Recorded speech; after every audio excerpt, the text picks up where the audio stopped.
అమెరికాలో డాక్టర్లలోనట మన భారతీయులే 59,000 మంది ఉన్నారట. అందులో తెలుగు వాళ్ళే అత్యధికంగా ఉన్నారట. మన దేశంలో ఉన్న విచిత్రమైన పరిస్థితి ఏంటంటే డాక్టర్ డిగ్రీకి చాలా కష్టపడాలి. ఇంటర్మీడియట్ అయ్యాక ఆ ఎగ్జామ్స్ రాసి ఎంట్రన్స్ దాంట్లో మంచి ర్యాంకులు వచ్చి పాస్ అయ్యి ఆ తర్వాత మళ్ళీ ఫీజులు భారీగా కట్టుకుని అందులో ఫ్రీ సీట్స్ అతి పరిమితం ఉంటాయి.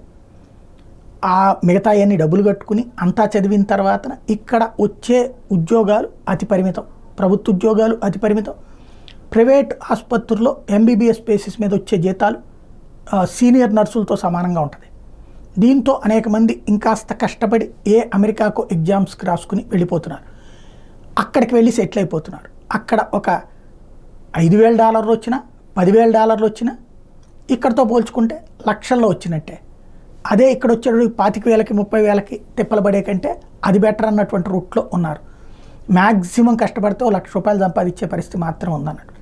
దీనికి మరి ముగింపు ఎక్కడ అన్నది అర్థం కాదు. వాస్తవంగా అమెరికాకి అంటే మేధో వలస పెద్ద ఎత్తున జరిగిపోతుంది. ఇది వైద్య వర్గాలు ఆందోళన వ్యక్తం చేస్తున్న అంశం.